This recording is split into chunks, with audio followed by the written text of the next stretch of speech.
Hello student, welcome once again SDSVM online class. आज student हम लोग क्लास 9 के थर्ड चैप्टर जिसका नाम है why do we fall ill का पार्ट सेकंड अध्ययन करेंगे। कल स्टूडेंट हम लोग बात किए थे पिछले क्लास में कि community health, personal health, community health के बारे में बात किए थे। आज हम लोग बात करेंगे बीमारी क्या होती है, डिजीज़ क्या होता है। तो डिजीज दो शब्दों से बना हुआ है, डिस प्लस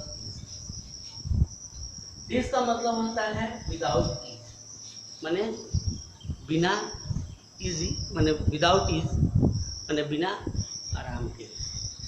ऐसा पोजीशन जिसमें शरीर बिना आराम के स्थिति में चला जाए उसको डिस बोलते हैं, अर्थात without.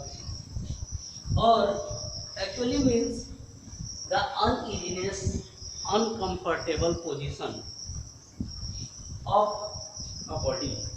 That is the uncomfortable position of the body. That means the not in a good health. जब अनकम्फर्ट पोजीशन होगा बॉडी का तो शरीर जो है, हमारा बॉडी ऑर्गन जो है सही पोजीशन में नहीं होगा, उसको डिजीज कहेंगे। तो डिजीज क्या है?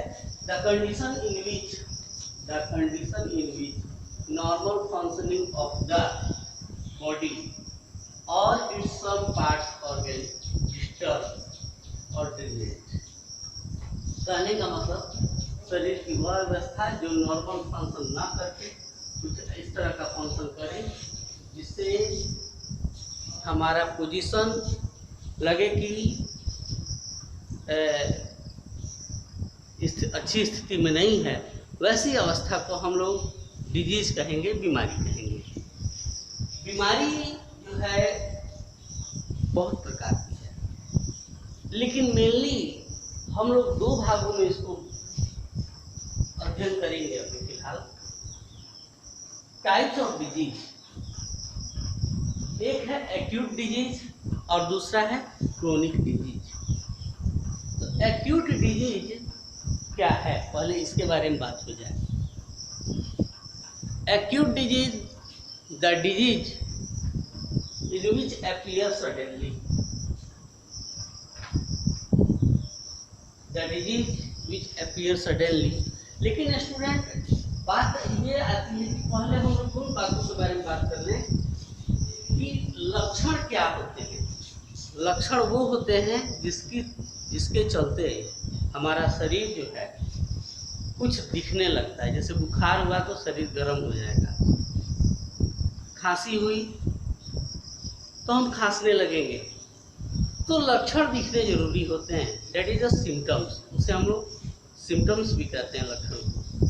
तो सिम्टम्स जब होगा तब साइन जरूर दिखेगा, अर्थात किसी स्थिति में जब शरीर जब वर्क नहीं करता है तो उस स्थिति में वो शरीर में एक निश्चित तौर पर सिंबल दिखने लगेगा। और जब हम लोग उसको चेक कराने जाएंगे तो पहले डॉक्टर उसे चेक करेगा, तब बताएगा कि इसको ये बीमारी है। तो हम लोग लक्षण के आधार पर ही बीमारियों को वर्गीकृत करके देखते हैं।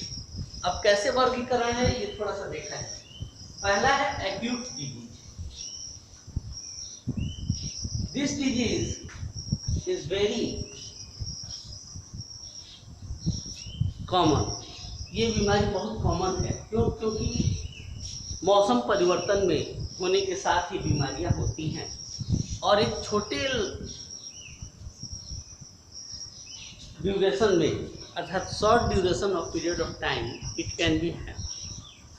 एक छोटे से अल्पकाल के लिए बीमारी होती है। The disease which appears suddenly, produce severe symptoms and last for a short period of time। इस तरह की बीमारियां अचानक होंगी और अचानक होने के बाद से एक छोटे समय अंतराल के दौरान वो ठीक हो जाएंगी। तो उस प्रकार की बीमारी को हम लोग एक्यूट डिजीज कहेंगे। अब जैसे हमको सर्दी होती है, हाँ, तो सर्दी होती है तो कुछ समय के लिए होती है, फिर सर्दी ठीक हो जाती है। फिर तुम्हारा कफ है, खांसी है, फिर बुखार है, तो ये एक छोटे से समय के लिए है, खोल रहा है। इसके बारे में हम लोग एक एक करके डिस्कस करेंगे स्टूडेंट नेक्स्ट वीडियो में, अगले वीडियो में। तो फिलहाल acute disease short duration period of time के लिए होता है। दूसरा है क्रोनिक डिजीज। क्रोनिक डिजीज वो होते हैं जो धीमे धीमे करके बढ़ते हैं और एक लॉन्ग टर्म ऑफ लाइफ तक रहते हैं। It means have to be get at a long duration of the time. लंबे समय के अंतराल के दौरान वो रहते हैं शरीर में। These disease develop gradually धीमे में and last for long duration, even several years to long life. That is called a chronic disease. तो लंबे समय अंतराल तक जो बीमारियां चलती हैं उसको क्रोनिक डिजीज कहते हैं। जैसे टीबी हो गया, ट्यूबरक्लोसिस, डायबिटीज हो गया, ब्लड प्रेशर हो गया और लीवर इन्फेक्शन भी हो सकता है। तो ये सभी बीमारियां जो हैं एक लंबे समय अंतराल के दौरान ही चलती हैं, इसलिए इसको हम लोग कर सकते हैं। अब बात आती है कि बीमारियां क्यों होती हैं। तो देखो, एक तो बात है कि इमीडिएट कॉज है, जिसको प्राइमरी कॉज भी हम कह सकते हैं। इमीडिएट कॉज में उसको तत्कालिक रीजन क्या है, उसको भोजन सही से मिलता है कि नहीं, सही से वो अपना भोजन करता है कि नहीं। दूसरी बात ये है कि कॉन्ट्रीब्यूटरी सेकेंडरी है।